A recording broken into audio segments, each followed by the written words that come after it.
जय श्री कृष्णा दोस्तों। हर हर महादेव। कैसे हैं आप सब? स्वस्थ और सुरक्षित होंगे। दोस्तों, माँ दुर्गा की नवरात्रि का समापन या तो अष्टमी तिथि को किया जाता है या नवमी तिथि को किया जाता है। कुछ लोग नवरात्रि की अष्टमी के दिन कन्या पूजन करते हैं, कुछ लोग नवमी के दिन कन्या पूजन करके व्रत का पारण करते हैं।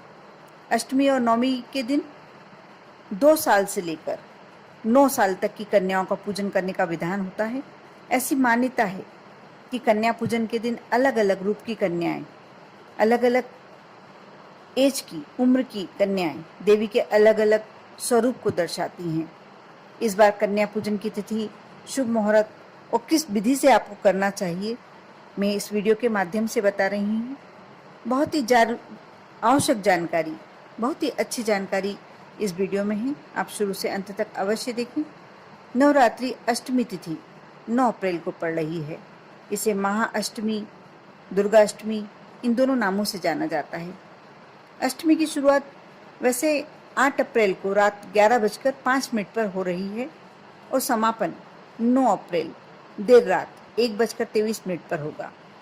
इस दिन सर्वात सिद्धि योग सुबह 6:02 तक के हैं और सुकर्मा योग दिन में 11:25 से 11:58 तक है। दिन का शुभ मुहूर्त है 11:58 से 12:48 तक। इन शुभ मुहूर्त के अनुसार अष्टमी तिथि के दिन कन्या पूजन किया जाता है। साथ ही चैत्र माह के शुक्ल पक्ष की नवमी तिथि को रामनवमी मनाई जाती है। इस दिन भी कन्या पूजन करने का विधान है। मान्यता है कि इस दिन राम जी का जन्म हुआ था और राम जी का जन्मोत्सव देश भर में धूमधाम से मनाया जाता है। नवमी तिथि 10 अप्रैल रात्रि 1:23 से आरंभ हो रही है, जो कि 11 अप्रैल सुबह 3:15 तक रहेगी। इस दिन सुकर्मा योग दोपहर 12:04 तक है। इसके अलावा इस दिन रवि पुष्य योग भी है, रवि योग भी है और सर्वात सिद्धि योग पूरे दिन है। ऐसे में इस दिन सुबह से ही कन्या पूजन किया जा सकता है। कन्या पूजन करने के लिए अब सबसे अच्छी विधि यह है कि कन्या पूजन के समय जब कन्या घर पर पधारती है तो वैसे तो ये जरूरी है कि स्वागत करते हुए उनके चरण धोए जाने चाहिए, उन्हें उचित स्थान पर बैठाएं।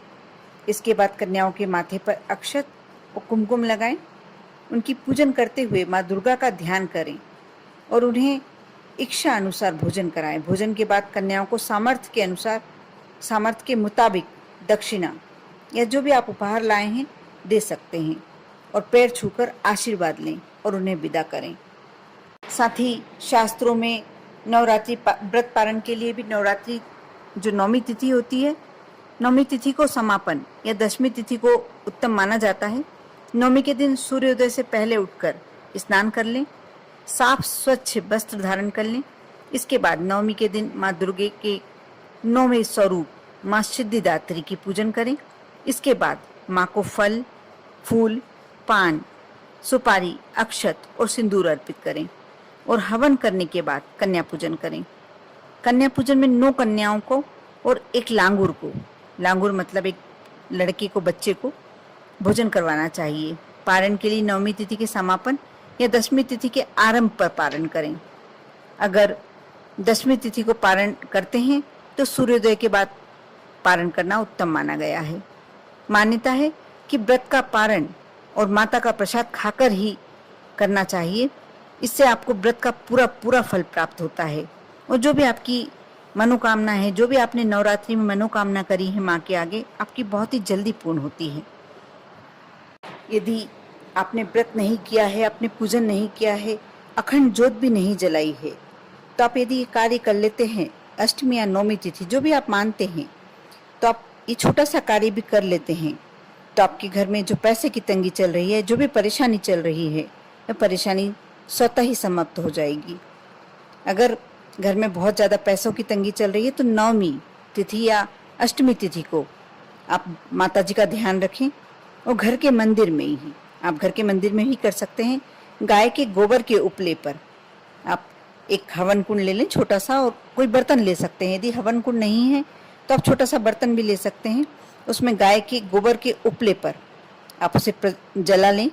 गोबर को जैसे वास्ती करते हैं वैसे आप जलाकर उस पर पान, लौंग, थोड़ा सा कपूर और 1 इलायची और थोड़ा सा कुछ मीठा डालकर माता को हवन में आहुति दें। आपको ये सब सामग्री डालना है बास्ती पर, गाय के गोबर पर, और उसके बाद हाथ जोड़ के माँ से विनती करना है जो भी आपकी समस्या है।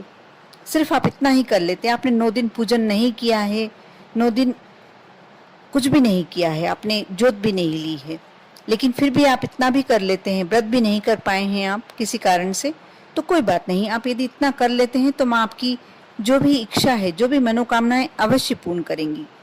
और यदि आपको देवी जो आपकी दिनचर्या है, उनके जीवन के कार्यों में कुछ रुकावटें आ रही हैं, तो आप 9वीं या अष्टमी तिथि को जो भी आप मानते हैं, माता के मंदिर में पान का बीड़ा चढ़ाएं।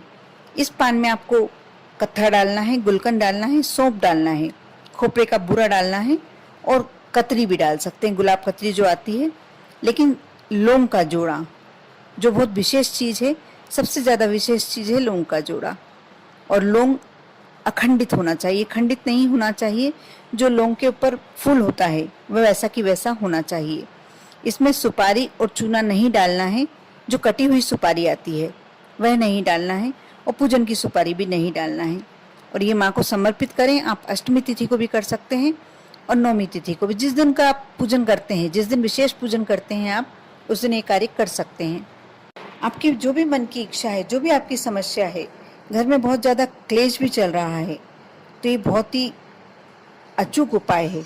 आप यदि ये कर लेते हैं तो आपकी समस्या जड़ से समाप्त हो जाती है। कर देखिए। अगर आप अपनी आकर्षण शक्ति बढ़ाना चाहते हैं तो पान के पत्ते की जड़ को माता भुवनेश्वरी, अब नाम ध्यान रखें माता का कौन सा बोलना है, माता भुवनेश्वरी का ध्यान करते हुए घिसकर, जो पान के पत्ते की जड़ होती है यानी तना होता है, उसे घिसकर तिलक लगाएं। ऐसा करने से आपकी आकर्षण शक्ति बढ़ने लगेगी। आप यह कार्य 9वीं तिथि को भी कर सकते हैं, अष्टमी तिथि को भी कर सकते हैं। यदि काम में मेहनत करते हैं, सफलता नहीं मिलती, विघ्न आते जाते हैं, तो आप यह कार्य भी कर सकते हैं अष्टमी तिथि को। बेल के जो बेलपत्री के कोमल कोमल पत्ते होते हैं, उन पर लाल चंदन लगाकर, थोड़ा सा लाल चंदन लगा दें और माँ जगदम्बा को अर्पण करने से मंत्र आपको बोलना है, ओम ह्रीम नमः, ओम श्रीम नमः। फिर से सुन ले, आपको मंत्र कौन सा बोलना है, ओम ह्रीम नमः, ओम श्रीम नमः। और कुछ देर बैठकर प्रार्थना करें, जप करें। सिर्फ इतना ही करने से राजयोग बन जाता है। गुरु मंत्र का जप करने से, और कभी कभी इन मंत्रों का जाप नवरात्रि में खास तौर पर करते रहना चाहिए। यह बहुत ही अचूक उपाय है और ये शिव महापुराण का एक ऐसा उपाय है जो ब्रह्मास्त्र कह लिया जाए तो भी कोई अतिशयोक्ति नहीं होगी, कि जो लगता ही लगता है, और लगता है तो असर तो करता ही करता है। कर देखें। बहुत ही सरल, बहुत ही सिंपल से उपाय हैं। अभी अष्टमी 9वीं तिथि आपके सामने है। चैत्र के नवरात्रे बहुत ही महत्वपूर्ण होते हैं और इस बार सर्वात सिद्धि योग, रवि योग, सभी योग पढ़ रहे हैं। आप इसमें जो भी कार्य करते हैं आपको सिद्धि तो मिलती ही है, लेकिन जो भी कार्य करें, मेरी एक रिक्वेस्ट है, मेरी एक विनती है, आप विश्वास अवश्य रखें। क्योंकि यदि आपका कार्य पूरा नहीं हो पाता तो या विलंब होता है तो आपको ऐसा लगता है कि ये उपाय मैंने किया, अभी मेरा पूरा नहीं हो पाया। कई लोगों का होता है, अधिकतर लोगों का होता ही है, लेकिन जो लोग श्रद्धा और विश्वास नहीं रख पाते हैं उनका हो सकता है थोड़ा विलंब हो। इसलिए यदि आप श्रद्धा के साथ कोई भी कार्य करते हैं तो आपका कार्य तो होना ही होना है। कर देखें, विश्वास रखें, माँ दुर्गा आप पर अपनी कृपा बनाए रखें। ओम नमः शिवाय।